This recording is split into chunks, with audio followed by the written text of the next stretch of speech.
slick. Wait till that mother start hitting that body. Yeah. Alvarez hit that mother body. Look how slick. Mike, look how slick he is. Oh, he's gonna get. In August of 2024 against Israel Madrimov to make him a 4-division champion. That's it. That's all. He hasn't fought since then. Look, with Crawford, I think gaining too much weight and too much muscle might affect them.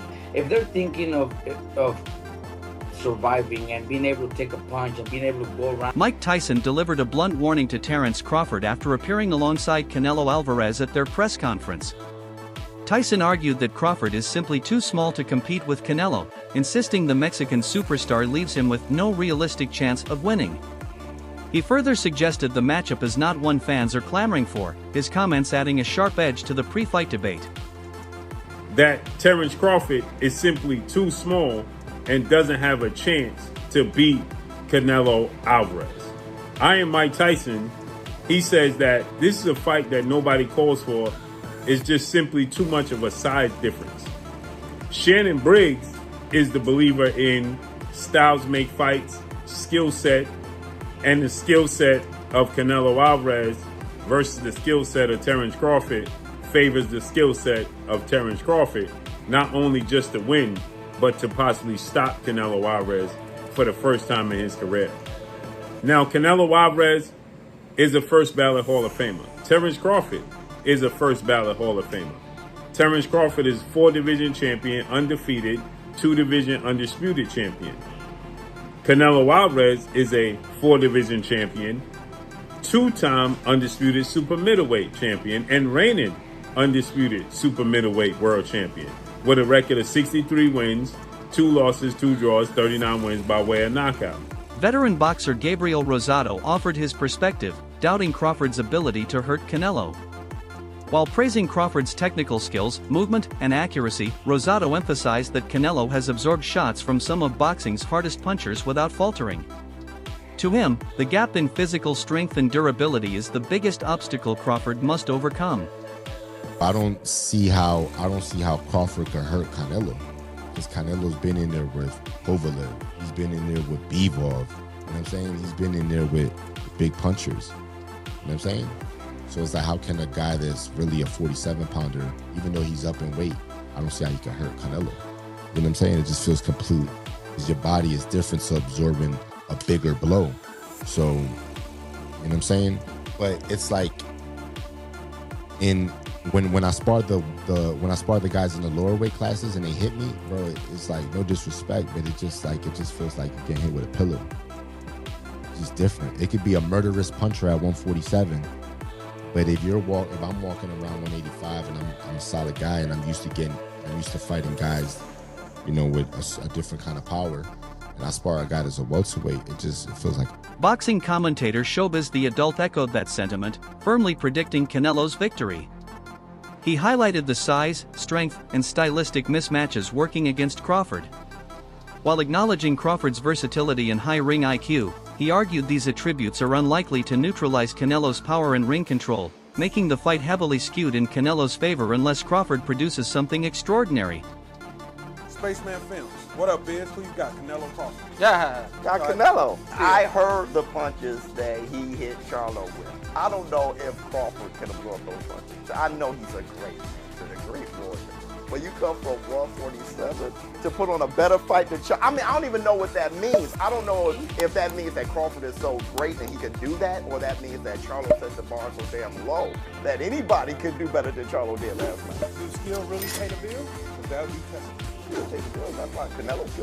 Renowned trainer Robert Garcia voiced concern over Crawford's decision to bulk up significantly for the fight. Garcia explained that sudden weight gain can slow a fighter down, negatively impacting stamina, sharpness, and speed, all areas where Crawford typically excels. He also dismissed comparisons to Floyd Mayweather, reminding fans that Mayweather never relied on size to beat bigger opponents but instead on pure speed and skill. According to Garcia, Crawford could be handicapping himself before the opening bell. Look, with Crawford, I think gaining too much weight and too much muscle might affect them. If they're thinking of surviving and being able to take a punch and being able to go around, then they're trying to maybe go the distance, and they'll be happy with that.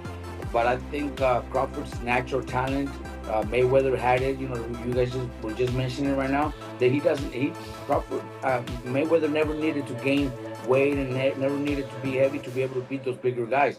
I think Crawford's skills, we give Crawford a chance because we know how good he is, how, you know, his skills, his speed, his combinations. But if he's gaining so much weight, he might not be able to do those.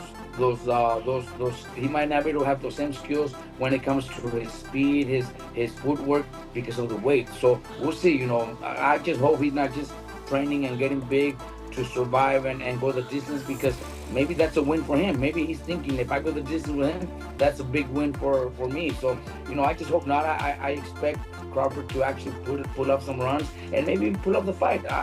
But if he's too heavy, too big, he's gonna get hit, and he's gonna have to exchange punches, and that's where the danger comes in. Rising star Gary Antoine Russell praised Canelo's mastery of his style.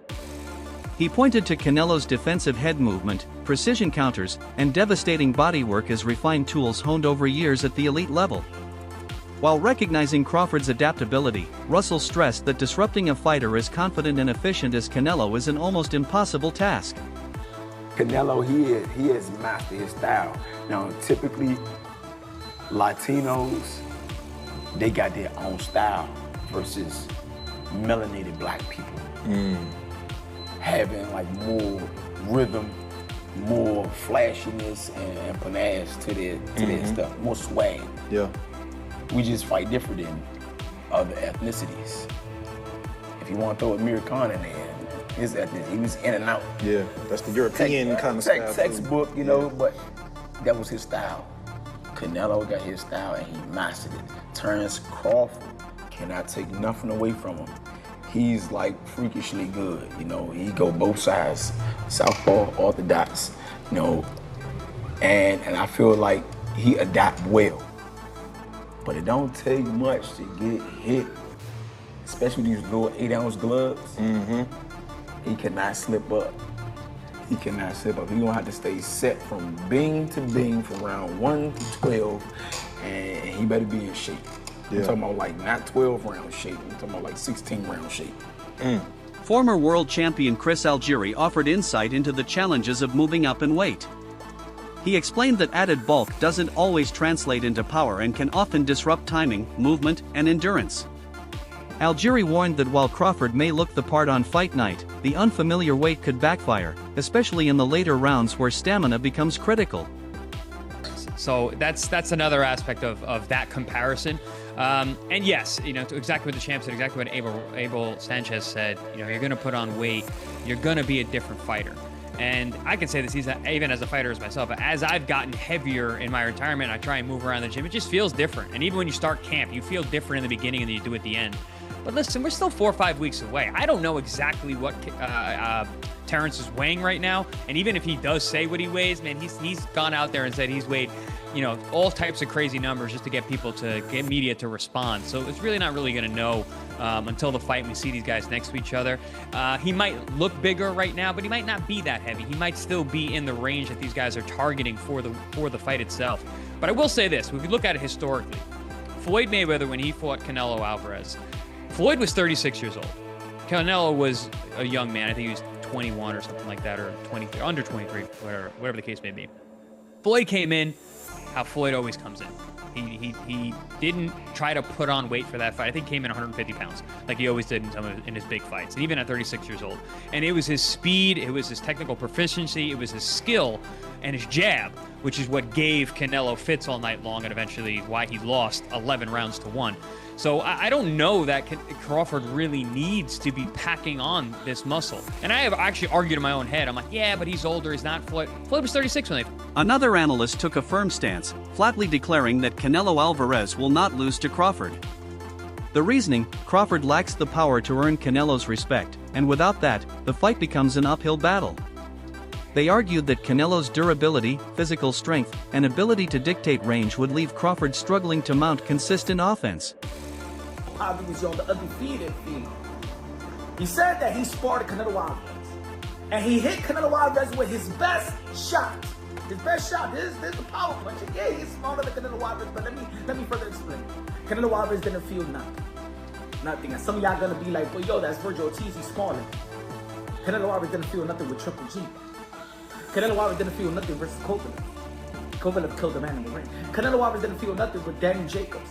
Canelo Alvarez wasn't even demobilized by Dimitri Bivol. He just got outboxed. He didn't hurt Canelo Alvarez.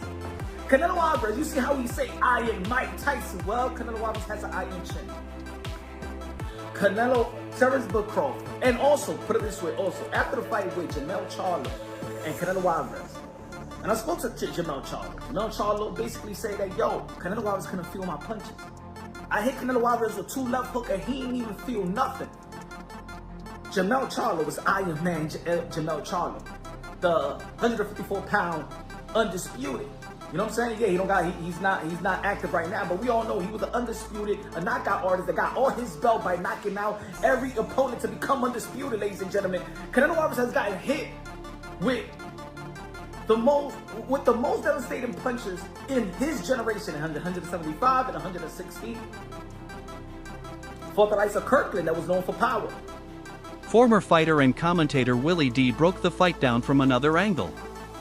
He pointed out that Canelo is younger and taller than Crawford, factors that can directly impact reflexes, recovery, and the ability to take punishment.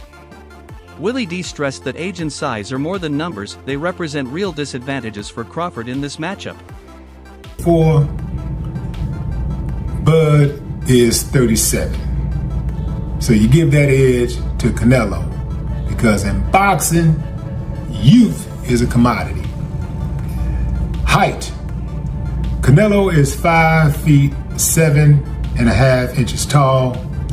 Terence Crawford is 5 feet 8 inches tall. So you give the slight edge to Terence Crawford right there. The reach. Canelo is 70.5 inches tall.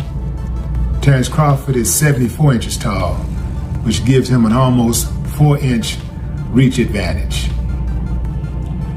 Their weight, Canelo is a middleweight and Bud is a lightweight middleweight. Records. Canelo is 63-2-2, 39 knockouts. Bud is 41-0 with 31 knockouts. Canelo's last fight was a victory over William Skull. It was a unanimous decision on May 3rd, 2025. Bud last entered the ring on August 3rd, 2024, where he defeated Israel Madrid. British fighter John Ryder, who has faced Canelo firsthand, gave a candid assessment. He described Canelo's style as relentless yet calculated pressure, the type that grinds opponents down both mentally and physically. Ryder explained that Canelo's strength isn't just power, but also the ability to maintain a punishing pace across 12 rounds. In his view, Crawford's sharp technique may not be enough to withstand that sustained championship pressure. You just go watch the Bivol blueprint, the in and out. I mean, a lot of fighters getting stick now for being runners, Tom and Jerry and whatnot. But stick to what you're good at. Terence Crawford is an exceptional talent. He's won titles through the weights, undisputed at, 3 weights now. And listen, if anyone can do it, it's him. I think the weight will be too much of an issue. Canelo is a special talent. And I think the weight will play a factor in the fight, but listen, Canelo once done it and made the step up to super middleweight. I would like Crawford to be more at light middle and middle to build into it, but you take these opportunities when they come, and that's what greatness is, chasing it. Yeah, and I've heard that before. Like, some people said if you see him at 154, he fought a Madrimov, and you saw how much he got touched. Obviously, it's 2 different fighters. But why do you think he should probably? You think he should have probably taken another fight, maybe at 160 or maybe another one at 168? You need to build into it a bit. I think that the fight with Madrimov was his first fight at 154. At 154, and listen, you're still developing and growing into that weight. You could have done with a couple more there, then moved up to 160, but it's all being done as a bit of a rush. So he's not going to be fully. He's not going to have time to put the muscle on to build into the weight, and he's obviously going to do it with the intention of getting back down to 154 and taking on other challenges. So it's not a long-term goal for him to stay there. But like I say, Terence Crawford is an exceptional talent. I remember watching him beat a good friend of mine, Ricky Burns, and it's like since that day I was just, my ears pricked up and I took notice, and every time Terence Crawford boxed, I watched. Still, not everyone is ready to count Crawford out. Coach Anthony acknowledged Canelo's natural advantages at higher weights but urged caution in dismissing Crawford's chances. He emphasized Crawford's elite ring IQ, adaptability, and stance-switching ability, suggesting these tools could create unique problems for Canelo. Anthony argued that while Canelo has faced many greats, Crawford's timing and finishing instincts make him a legitimate threat who cannot be overlooked. Okay, but we have to break some things down into perspective here. First and foremost, Terence Crawford is a very strong 147 pounder. He's not a regular guy. He's not a regular 147 pounder. Another thing is, he's an extremely determined fighter. That guy's a winner. He's cut from the same cloth as the Andre Wards, the Floyd Mayweathers. That you only get certain fighters that come across in a decade that have that kind of aura and that kind of determination to win. Now, we want to break it down fundamentally. Don't get me wrong. Canelo is a strong fighter. You know, he's proven himself. He got a great chin. He's fought some of the best fighters that you can ask for. But he's not that much bigger if you ask me. They're about the same size and height. Now, don't get me wrong. He's a little bit wider. He's a little bit, you know, thicker, right? Like, as far as his frame goes. But we got to be honest here, man. He's not that. It's not like we're fighting Benavidez here, okay? We're fighting a guy that he can still get his jab off. He can still use his footwork. He can still use his defense to go ahead and evade some of these punches. You know what I mean? So for me, Terence Crawford is going to be, if anybody, if Canelo goes in there and underestimates Crawford's strength, that could be a mistake, okay? It only takes a few pounds of pressure to hurt a guy. You don't need to be that big of a guy to hurt a guy. So, you know, at the end of the day, Crawford is a threat as well if Canelo goes in there and overestimates his weight and his size. I've seen bigger guys get knocked out by smaller guys in the gym all the time with headgear on and 16-ounce gloves. So we have to just take a few things into account when it comes to. So now the question goes to you, who do you think takes this legendary matchup? Drop your predictions in the comments below.